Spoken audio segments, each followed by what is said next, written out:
Sa presyong 1,259,900 pesos, sulit nga ba ang bagong Mitsubishi Xpander GLS 2026? Isa itong 7-seater MPV na kilala dahil sa maluwag na interior, comfortable na ride, at mataas na ground clearance. Pero ngayong 2026 model, mas pinaganda pa ito gamit ang bagong exterior design, malaking touchscreen, digital meter cluster, 360-degree camera at additional safety features. Pero gumagamit pa rin ito ng 1.5-liter gasoline engine at 4-speed automatic transmission. Kaya sa video na ito, pag-uusapan natin ang importanteng specifications, exterior, interior, seating capacity, safety features, presyo, at kung para kanino talaga ang Mitsubishi Xpander GLS 2026. Engine and performance. Unahin natin ang makina. Ang Mitsubishi Xpander GLS 2026 ay powered ng 1.5-liter 4-cylinder DOHC gasoline engine with MIVEC. Nakakapag-produce ito ng 105 PS at 6,000 RPM, habang ang maximum torque ay 141 Newton-meters at 4,000 RPM. Nakapartner ito sa 4-speed automatic transmission at front-wheel drive ang setup nito. Ibig sabihin, sa dalawang gulong sa harap, ipinapadala ang power ng makina. Sa performance, hindi ito ginawa para maging mabilis or sporty. Ang focus ng Xpander ay smooth at comfortable na biyahe para sa pamilya. Sapat na ang power nito para sa normal city driving, school service, grocery runs, at long-distance travel.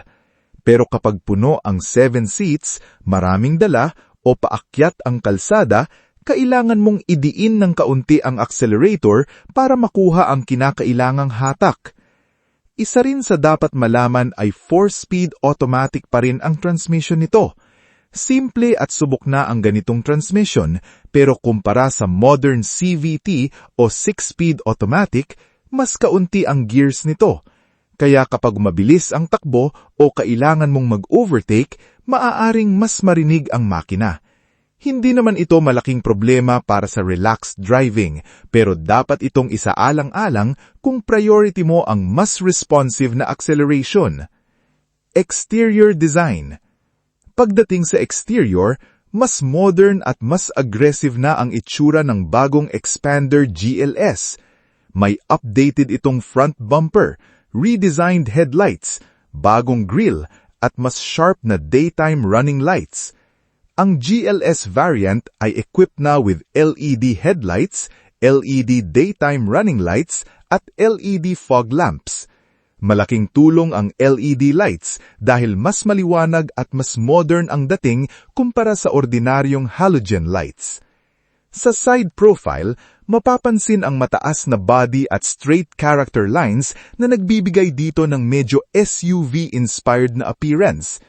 Mayroon din itong bagong design na 17-inch two-tone alloy wheels na nakapares sa 205/55 R17 tires.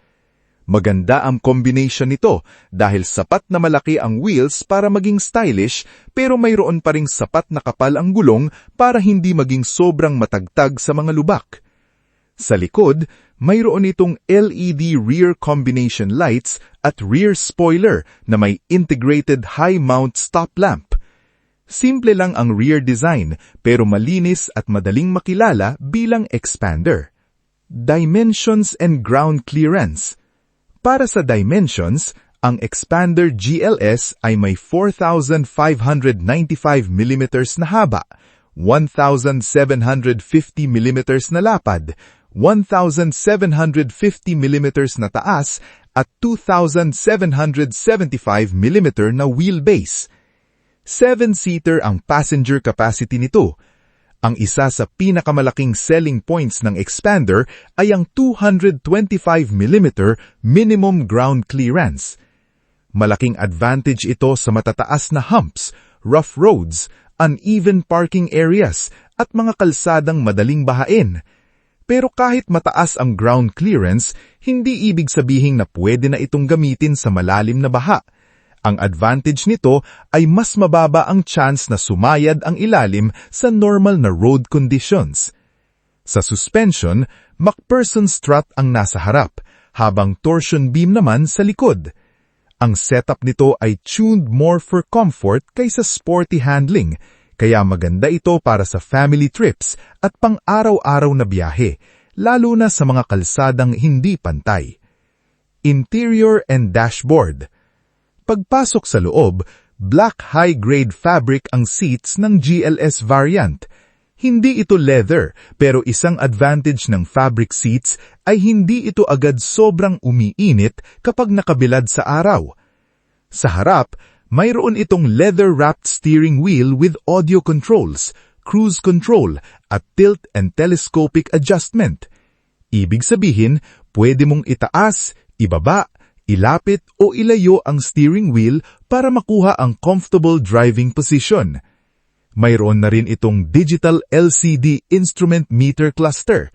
Dito makikita ang speed, fuel level, trip information, at iba pang importanteng vehicle details. Mas modern at mas premium itong tignan kumpara sa traditional analog meter. May push-button engine start at keyless operation system din ang GLS, kaya hindi mo na kailangang ilabas palagi ang susi para buksan at paandarin ang sasakyan.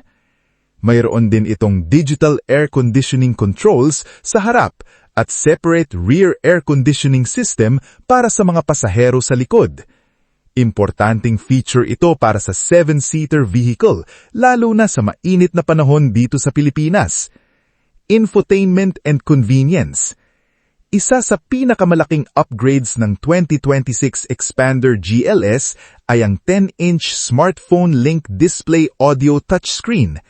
Mayroon itong wireless Apple CarPlay, Android Auto, Bluetooth connectivity, USB port, AM/FM radio, at display para sa multi-around monitor.